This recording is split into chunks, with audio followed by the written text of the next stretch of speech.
ఆగో చూడు ఇలా మా పిన్నోళ్ళ ఇంటికి వచ్చిన మరి కోడి బొచ్చు పీకడం స్టార్ట్ అవుతుంది. మరి ఇంటికాడికి వస్తే ఎట్టుంటుంది మరి తెలంగాణ కంటే ఇంటికి రాగానే కోడి కోసి బొచ్చు పీకి మంచిగా కట్టెల మీద కాలుస్తుంటే ఉంటుంది నా స్వామి రంగా.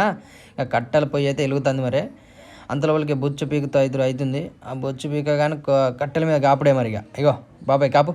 అగ్గో చూడు ఇక బెర్ర కోడిని కాపుకోవాలి మరి.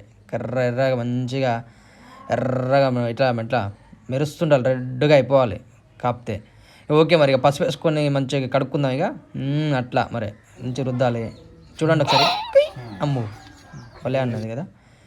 అయితే ఓకే మరి ఇక ఇది మరి కోసేసుకొని మంచిగా నీట్ చేసుకుందాం, క్లీన్ చేసుకుందాం, తీసేసుకుందాం. మంచిగా ఇందులో ఇంత నీట్ క్లీన్ చేసుకోవాలి కదా. క్లీన్ చేసుకుని మొత్తం 2 కోళ్ళు ఉన్నాయి వాటికి మొత్తం టోటల్ క్లీన్ చేసుకొని కడుక్కుంటే ఇప్పుడు పిచ్చకాయ దిస్ ఇస్ పిచ్చల్ బ్రో. ఇది ఇలా పీకాలి, ఇలా మింగాలి, అంతేనా? ఇంకా క్లీన్ అయితే చేసుకుందాం. మొత్తం పిచ్చకాయ అయితే మింగిన మరి ఏమైతే కాదు కదా.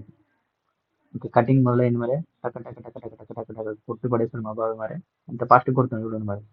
మా పిన్ని మాత్రం ఇక మసాలాలు రెడీ చేసుకుని రోట్లో వేసి దంచుకుంటుంది. ఇక అంటే రోట్లో వేసుకొని దంచుకుంటే చాలా టేస్ట్ అనేది బాగుంటుంది. అందుకోసం మా పిండితోటి 2 రోట్లనే దాచిన మిక్సీకి వేస్తా అది వేస్తా అన్న కూడా. మరి చికెన్ అయితే పొయ్యి మీద పెట్టుకుందాం మరి. ఉల్లిగడ్డ కోసుకొని ఇక చికెన్ మరి ఇక వేసుకున్నాం. ఆల్రెడీ మొత్తం మసాలా గిసాలా అన్నీ వేసినాం. కొంచెం ఇక ఉడికినాక కొంచెం ఉడకాలి అట్లా మంచిగా, కొంచెం వేగాలి మంచిగా. అయిపోయిన తర్వాత కారం వేసుకున్నాను, అన్నీ వేసుకున్నాను. ఇక మూత పెట్టుకొని కొద్దిగా అయిన తర్వాత కొత్త ఆడాలి. ఉడికినప్పుడు ఇక కూర అయితే అయింది మరి. నాకు మా బాపే ఆ ఉడకలకే మరి మంది ఎత్తాను మరి. 2 ముక్కలు వేసింది ఎట్టుందో చూడమని. అయితే కూర అయితే అయిపోయింది మరి. ఇక బగారా వండుకుందాం మరి. మరి నాటుకోళ్ళ బగారా ఉండాలిగా. నూనె పోసుకుందాం. ఉల్లిగడ్డలు, కరివేపాకు, బగారాకు అవన్నీ వేసుకొని కొంచెం నూనెలో వేసుకొని అటు ఇటు మంచిగా ఎర్ర పెరకాలి. అవి కూడా పెరిపేటప్పుడు కొంచెం పుదీనా కొత్తిమీర వేసుకొని అటు ఇటు కలుపుకొని మరి కొంచెం ఇట్లా నీళ్ళు పోసుకోవాలి. కొలతను బట్టి నీళ్ళు పోసుకోవాలి. ఎందుకంటే మళ్ళీ అటు ఇటు రైస్ ఎక్కువ ఉడుకొద్దు, తక్కువ ఉడకుండా కరెక్ట్గా పోసుకోవాలి. కొంచెం మసాలా వేసుకున్న పైన వేసుకున్న తర్వాత ఇక మరి మంచి మసలినాక ఇక గిన్నె తీసి మరి బియ్యం అయితే వేసుకుందాం.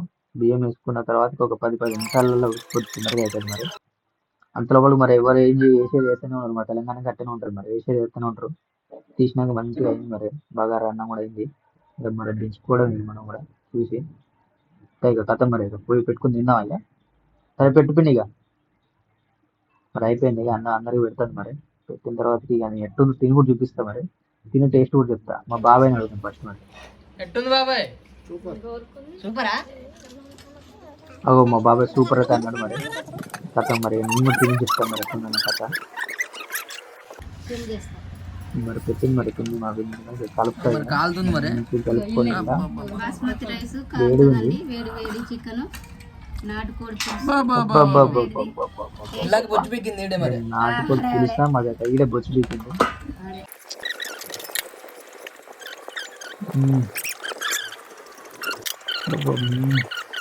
ఉంటుంది మరి. కొంచెం మరి పులుసు వేసుకోవాలి. ఇంకా వేసుకొని గుజ్జు కలుపుకోవాలి మరి. గుజ్జు కలుపుకొని ఏంటంటే మరి బాగుంటుంది. పులుసు అనేది బాగా దిగాలి. ముక్కలు దిగి మంచిగా కలుపుకుంటే పచ్చి పులుసు కూడా ఉంది మరి. ఇంకా మంచిగా ఇట్లా ఇట్లా మంచి గుజ్జు కలుపుకోవాలి. కలుపుకున్న తర్వాత కొంచెం 4 నిమిషాలు నోట్లో పెడితే నోరు ఎట్లా వరకు మీకు నోరు ఉంటుంది కదా.